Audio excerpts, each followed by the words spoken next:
If you're asking yourself, wondering, why isn't my team listening to me? Why aren't my clients listening to me? Why aren't my family, my friends listening to me when I'm just trying to help them out because I know the solution to their problems? I'm going to tell you a little bit of a story about a friend of mine who is going through this situation. He's such an amazing guy. He's helping so many people. He has this non-profit organization that he's helping people get into technology space and helping people that have never had a job in more of a technology space get jobs and change their career and switch in something that they enjoy more, and they're getting more money and they're better paid to sustain their family and their lifestyle. And yet he notices that as much as he's helping so many people, a lot of them still don't stick with it. And he was so frustrated. He said to me, man, I just don't understand. I'm trying to help them. I know exactly what they're supposed to do. They agree with me, and yet they just don't stick to it. So I don't know what's happening. I feel like I'm failing at this. So I've talked to him about 3 things that he should change in his perspective on this whole situation. Number 1 is that there is no such thing as a failure. Whatever your initiative is, that you're having a business that you keep on trying to expand or trying to build, or there's an initiative, there's a mission that you have to help humanity or to help somebody or even to make money and have a goal. Whatever your goal is, there is no such thing as failure. In reality, what it is just you trying and learning from things that didn't work accordingly. It's the most natural way for you to learn how to be more efficient, how to be more productive, how to expand your vision, how to tweak your vision, who you're supposed to serve and with what you're supposed to serve. Any apparent failure in you achieving a goal is just a lesson learned that it's simply a stepping stone, and this is not just stupid words. This is the reality that every billionaire, every millionaire, any business owner has gone through, and they know it. It's so hard for people that are just starting to really see it as a truth.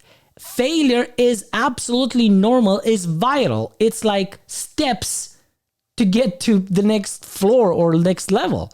You have to fail. This is how you learn. This is how you try and to get further along. It's so interesting that one of the main differences between people that achieve what they want, people that don't, is that the people that achieve what they want know what failure is. They're looking forward to fail because they know that's how they validate and that's how they get closer to actually what they're supposed to be doing and to their success.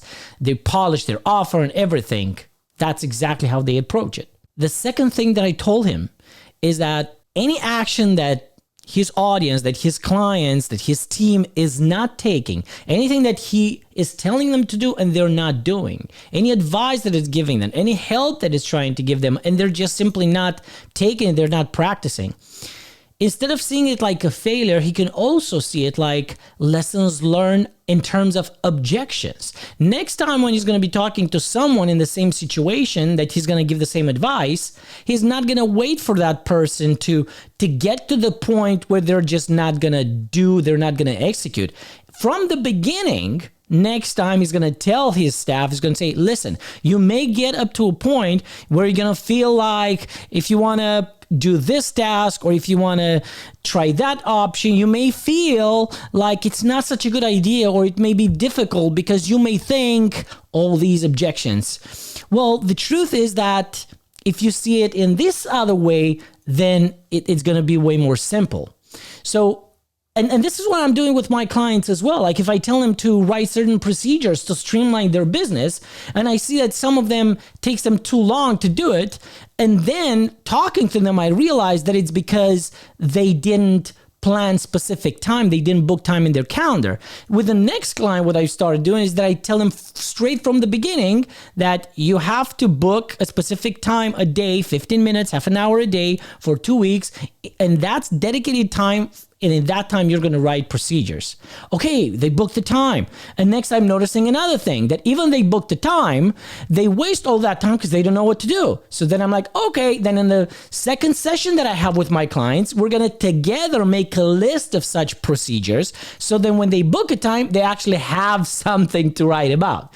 So see, anything that a client or a team member is not doing, you can just tweak and package it in a way that it becomes a resource for your next client. And you're going to tell them what to do and what not to do and what to avoid and how to address when that situation comes before they actually start working on it. It becomes an objection handling. The third thing that I told him, because I was seeing that he said something like, oh, but you know what? It's going to take me 10 years more for me to achieve my goal if this is how things are going.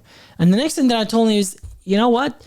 You're not doing this for the achievement of the goal in itself. You're doing it for the entire journey on the way. The achievement of the goal is just a tipping point, is just a milestone that you're going to reach throughout your enjoyment of the journey. There's no way that you can enjoy the goal itself. There's no way that it can give you any satisfaction, any meaning, if you didn't enjoy it all the way. So most of the times when people are complaining that, oh, but it's going to take me longer, actually what that means is that they should spend more time with more patient on exactly what's in front of them and work around understanding why that's so important and how to enjoy it. And then the transformation is going to be tremendously, not only that they're going to enjoy what they're going to be doing, but they're going to achieve way higher goals, or definitely more aligned goals with who they truly are. That always happens when people are telling me, but it's going to take me longer. That's just a simple sign for me that they have to make a tweak in how they approach what they're doing right now so that they can enjoy more. So here it is. The 3 steps are: there is no such thing as failure. Everything is lesson learned. Anything that the people or the team or your clients don't do becomes an objection handling and a tip that you're going to use for your next clients. And thirdly, enjoy the journey. That's going to make your goal way more relevant, meaningful, and powerful rather than looking only at the goal and not enjoying the journey.